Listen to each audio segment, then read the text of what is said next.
Right, Aghori chapter మనం చూస్తూ ఉన్నాం. ఈ నేపథ్యంలోని వర్షిని ఈ రోజు ఇంట్లో నుంచి అయితే బయటకు వచ్చేసి బిగ్ టీవీని ఆశ్రయించడం కూడా జరిగింది. అయితే తను ఎందుకు బిగ్ టీవీకి రావాల్సి వచ్చింది, అసలు తను ఏం చెప్పుకోవాలనుకుంటుంది, మళ్ళీ అఘోరీ దగ్గరికి వెళ్ళాలనుకుంటుందా లేకపోతే లేదా? ఎందుకంటే గతంలో మనం చూసాము వాళ్ళ పేరెంట్స్ దగ్గర నేను క్షేమంగా ఉన్నాను, నేను ఇంకా అఘోరీ దగ్గరికి వెళ్ళను, లైఫ్ మీద ఫోకస్ చేస్తాను అని కూడా తను కొన్ని సందర్భాల్లో చెప్పిన పరిస్థితి కూడా ఉంది. మరి ఈ రోజు ఇక్కడికి రావడానికి గల రీజన్స్ ఏంటన్నది ఆవిడ మాటలోనే తెలుసుకుందాం. Right Varshini, first of all నిన్నటి వరకు కూడా నీ వర్షన్ వేరే ఉండే, పేరెంట్స్తో ఉన్నాను అని చెప్పి, లేకపోతే కెరీర్ మీద ఫోకస్ చేస్తాను, యూట్యూబ్ ఛానల్ నడుపుకుంటాను, లేకపోతే నీకు ఇష్టమైన యాంకరింగ్ కానీ ఏదో ఒక దాని మీద ఫోకస్ చేస్తాను, నేను ఇప్పటికే మరి వెళ్ళను అన్నట్టు నువ్వు మాట్లాడు. మరి ఈ రోజు మళ్ళీ నువ్వు రావడానికి గల రీజన్ ఏంటి? అంటే ఇంట్లో వాళ్ళు ఫ్యామిలీ వల్ల కొంచెం ఇబ్బంది ఉంది. సో ఆ విష్ణు వల్ల కూడా ఇబ్బంది ఉంది. విష్ణు మా ఫ్యామిలీని వదిలిపెట్టాడు కాబట్టి వాళ్ళు ఖచ్చితంగా విష్ణు మాట వింటారు. అది నాకు నచ్చక ఇంక నేను డిసైడ్ అయిపోయి ఎలాగో పెళ్ళి కూడా చేసుకున్నామన్నాం కదా, ఇంకా ఆ ఉద్దేశంతో వచ్చేసాను, బయటికి రావడం జరిగింది. ఓకే, సో నువ్వు అఘోరీ పెళ్లి చేసుకున్నారు? అవును, చేసుకున్నాను. ఎప్పుడు చేసుకున్నారు? జాన్ 13 టెంపుల్ దగ్గర, అమ్మవారి టెంపుల్ దగ్గర చేసుకున్నాం, విజయవాడ. అప్పుడు నీతో పాటు మీ పేరెంట్స్ ఉన్నారా? లేదు, పేరెంట్స్ గోల్డ్ చైన్ తెచ్చినప్పుడు సెకండ్ టైం మ్యారేజ్ చేసుకున్నప్పుడు అమ్మ వాళ్ళ ముందే వేయడం జరిగింది తాళి. ఇప్పుడు ఒక ఆడపిల్లకి పెళ్ళి అన్నది ఎంత సెన్సిటివ్ మ్యాటరో అందరికీ తెలిసిందే. మరి తను వచ్చి నిన్ను పెళ్లి చేసుకుంటానని చెప్పడానికి నీ దగ్గర ఎటువంటి మాటలు చెప్పింది పెళ్ళికి ఒప్పించడానికి? మాటలేం చెప్పలేదు, తన జెన్యూనిటీ నాకు నచ్చింది. సో నేను తనకి నచ్చాను, ఇంకా ఇద్దరం ఓకే అనుకుని అన్నిటికీ ఓకే అనుకుని తెగించి పెళ్లి చేసుకోవడం.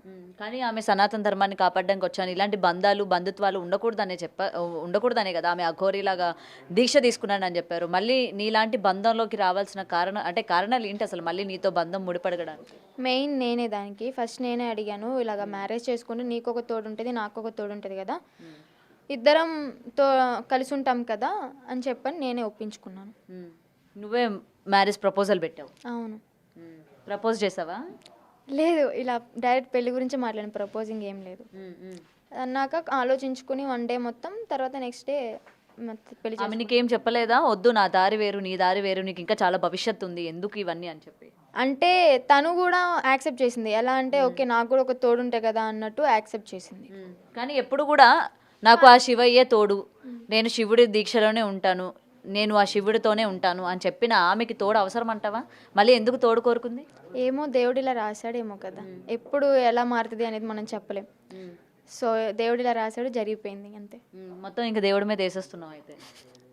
అంటే ఇంకా అంతే అనుకోవాలి కదా. ఇప్పుడు సమాజం ఒప్పుకోవట్లేదు అలా అని చెప్పి విడిపోం కదా. సమాజం ఒప్పుకోదు, ఒక అబ్బాయితో వెళ్తానన్నా ఒప్పుకోదు. డెఫినెట్లీ నేను అదే చెప్తున్నా, ఒప్పుకోదు. కానీ మేము ఇష్టపడ్డాం కాబట్టి మేము కలిసి ఉంటాం, ఎవరేం అడ్డు చెప్పినా కానీ మేము కలిసి ఉంటాం. సరైన ఇల్లు లేదు, సంపాదన లేదు, ఏమీ లేదు, ఏం నమ్మి నువ్వు వెళ్తానంటున్నావు? ఎక్కడ ఉంటావు ఏంటి? వాళ్ళ అమ్మ నాన్నకే సరైన ఇల్లు లేదు అక్కడ మనం చూసుకుంటే, నువ్వు వెళ్ళి ఎక్కడ ఉంటావు? సర్వస్వం తనే అనుకున్నప్పుడు తను ఎలా అయితే బతుకుతున్నాడు నేను అంతే బతకడానికి సిద్ధపడ్డాను.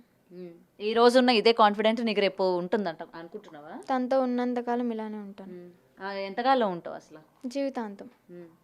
ఇవాళ అందరు సాక్షిగా పెళ్లిళ్ళు చేసుకున్న వాళ్ళే 2-3 రోజులు 2 సంవత్సరాలు కూడా ఉండలేకపోతున్నారు. జీవితాంతం నువ్వు ఎలా ఉండగలుగుతున్నావు? మేము అందరు సాక్షిగా పెళ్లి చేసుకోలేదుగా, మా మనసులు కలిసినాయి కాబట్టి పెళ్లి చేసుకున్నాం. అంటే పెళ్లి చేసుకున్న వాళ్ళ మనసులు కలవకుండానే పెళ్లిళ్ళు చేసుకుంటున్నారా? అంటే కొన్ని ఇష్యూస్ వాళ్ళు అర్థం చేసుకునే దాన్ని బట్టి ఉంటాయి. మేము ఎన్ని గొడవలు పడ్డా కానీ చిన్న చిన్న గొడవలకి విడిపోయేంత స్థితికి అయితే రాము. జీవితాంతం ఇంత షార్ట్ టైంలోని అంతలాగా ఎలా నమ్మేవమ్మా? మొత్తం కూడా అతనే నాకు ఇంకా అన్నట్టు మాట్లాడుతున్నావు. జెన్యూనిటీ నచ్చింది. ఏం జెన్యూనిటీ చెప్పాడు నీకు? మొత్తం అంటే ఎట్లా చూసుకుంటానని చెప్పాడా, లేకపోతే నీకు ఇన్ని రోజుల ప్రయాణంలోనే ఆయన జెన్యూనిటీ ఏం కనిపించింది? ఇవన్నీ మీరు అడిగితే ఇంకా నేను చెప్పలేను. చెప్పాలి కదా ఎందుకంటే తన జెన్యూనిటీ నాకు నేను చూశాను కాబట్టి నాకు మాత్రమే అర్థమవుతుంది. మీకు చెప్పినా కూడా అర్థం కాదు, అది నేనే చూశాను కాబట్టి నాకే అర్థమవుతుంది. మాకెవ్వరికి కనబడని జెన్యూనిటీ, ముఖ్యంగా ప్రజలకి కనబడని జెన్యూనిటీ నీకెక్కడి నుంచి కనిపించింది? తనలో నుంచే కనిపించింది.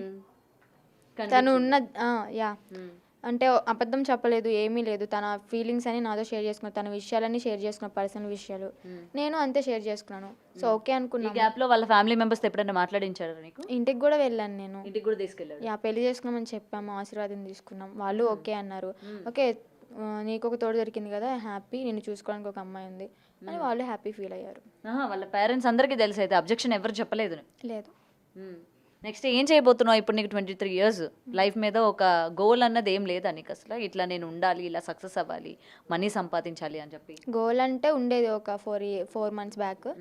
ఇప్పటి నుంచి ఏం లేదు, తనని మంచిగా చూసుకుంటే చాలు. తనని నువ్వు చూసుకుంటావు, తన కారులో తిరుగుతా ఉంటే నువ్వు క్యారేజ్ కడతావా? అయ్యో అలా కాదు, అవును అంతే కదా, వంట చేసి పెడతాను మంచిగా. ఏం తిన్నాను చెప్పింది మరి అఘోరి, భోజనమే తిన్నానని చెప్పింది. భోజనం తింటుంది కదా, నేను వచ్చిన దగ్గర నుంచే పప్పు అన్నం తింటుంది కొంచెం అంతే. మరి ఆ మధ్య గుడిలో మంచిగానే తినింది, కూర అన్ని వేసుకొని బాగా తినిందిగా మరి. ఏ గుళ్ళో? గుడిలో కిందన భూమి మీద అన్నం అది వేసుకొని తినింది కదా మరి. అంటే నేల మీద తింటాను అని చెప్పింది కాబట్టి నిరూపించుకోవడానికి తింది. ఇప్పుడైతే నాకు తెలిసి పప్పు అన్నం లైట్గా తింటారు అంతే. ఇప్పుడు ఇదే లైఫ్ అనుకుంటున్నావు, ఆమెకి వండి పెట్టుకుంటా చేసుకుంటా, ఆమె కారులో ఎక్కడికి తిరిగితే అక్కడికి క్యారేజీలు మోసుకుంటా తిరుగుతాం. మీరు ఒక పని మనిషిలా చెప్తున్నారు, కానీ నేను ఒక భార్యలాగా చూసుకుంటున్నాను అంతే. భార్యలా చూసుకుంటున్నావు, ఆయన భర్త అనుకుంటున్నావు. ఎస్. ఆయన ఒక ట్రాన్స్జెండర్ అంటారు సమాజం, ఏం చెప్తావు? ఎవరెన్నైనా అనుకోండి, నాకు నా ఇదిగా మాత్రం తను ఒక బాయ్లా చూస్తున్నాను కాబట్టి నాకు బాయ్.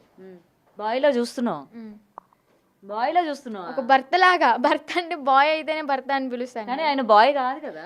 మీకు కాదేమో, నేను అలా ఊహించుకుంటున్నాను కాబట్టి నేను అలా అనుకున్నాను కాబట్టి. ఊహించుకోవడం ఎందుకు, నిజంగానే అబ్బాయినే ప్రేమించి పెళ్లి చేసుకోవచ్చు కదా. నీ వాళ్ళు ఎంతో మంది అవసరం లేదు, సమాజంలో ఇన్ని ఉన్నాయి, ఎవరిళ్ళల్లో కష్టాలు ఉన్నా సరే నీ మీద ఫోకస్ చేసి ఆ పిల్లకి న్యాయం జరగాలి, పిల్ల వాళ్ళ పేరెంట్స్ దగ్గర లేకపోయినా సరే సురక్షితమైన ప్రదేశంలో ఉండాలి, వాడితో వెళ్ళకూడదని చెప్పి ఇవాళ ప్రతి ఒక్కరు కూడా లీడ్ తీసుకొని మాట్లాడుతున్నారు. అవసరం లేదు కదా. అవసరం లేదంటే ఇప్పుడు నేను సమాజంలో చాలా చూసాను, మా ఫ్రెండ్స్ లైఫ్లోనే చాలా చూశాను. చచ్చిపోవడాలు, విడాకులు తీసుకోవడం, మళ్ళీ ఇంకో పెళ్లి చేసుకోవడం. ఇది ఒకటే మార్గం అంటే నాకు ఇది నచ్చింది కాబట్టి నేను వెళ్ళాను. సో ఇట్లానే కంటిన్యూ అవ్వాలి, ఇలాగే కంటిన్యూ అవ్వాలి. నువ్వు కూడా అఘోరి దీక్ష తీసుకొని అలాగే తయారవుతావా? అంటే అలాగే అంటే సాధన నేర్చుకుంటాను. నేను అఘోరి అయిపోవాలి అలా మారిపోతాను అయితే చెప్పను, సాధన అయితే నేర్చుకుంటాను. సాధన అంటే ఏంటి అసలు? సాధన అంటే ఏంటి నీకు తెలుసా? సాధన అంటే ఏంటో మొన్నటిదాకా కొన్ని నేర్పించారు కదా, అదే ఏం నేర్పించారు? శ్మశానంలో సాధన చేస్తారు, అవి కొన్ని పూజలు ఉంటాయి. యా, నార్మల్గా ఉపయోగపడేవా లేకపోతే ఎవరికి ఉపయోగపడేవా మా పూజలు? క్షుద్ర పూజలా? క్షుద్ర పూజలు అలాంటివి ఏం చేయమండి, మనిషికి మంచి జరిగేదే మేము చేస్తాం. శ్మశానాల్లో ఎట్లాంటి పూజలు చేస్తారు? అవి శ్మశానంలో సాధన చేస్తారు. శివయ్య శ్మశానం దగ్గరే ఉంటాడని ఎలా అంటారో, ఆయన ఉంటాడు కాబట్టి, ఆయన ఉండేది మాకు గుడి కాబట్టి అక్కడికి వెళ్ళి సాధన చేసుకుంటాం. క్షుద్ర పూజలు అలాంటివి ఏం చెయ్యం, చేతబళ్ళు అలాంటివి. ఓకే, సో ఇవన్నీ చేస్తారంటారు. ఫైనల్గా అఘోరితోనే ఉంటానంటావు అయితే? ఎస్, ఫైనల్గా అఘోరితోనే ఉంటాం. ఓకే, సో నీ గురించి మాట్లాడే వాళ్ళకి ఏం చెప్తావు మరి? ఫైనల్గా నీ గురించి ఇట్లా జాగ్రత్త తీసుకొని అలా కుటుంబం దగ్గరికి పంపించండి అమ్మాయిని అని చెప్తున్న వాళ్ళకి ఏం చెప్తావు మరి ఫైనల్గా? ఖచ్చితంగా పంపించమని చెప్తారు, కానీ ఇది నా ఓన్ డెసిషన్ కాబట్టి మీరు ఏమన్నా అనుకోండి. నేను సొంత డెసిషన్ తీసుకున్నాను, నా లైఫ్ నేను లీడ్ చేయాలనుకుంటున్నాను, నేను తనతోనే ఉంటాను అంతే.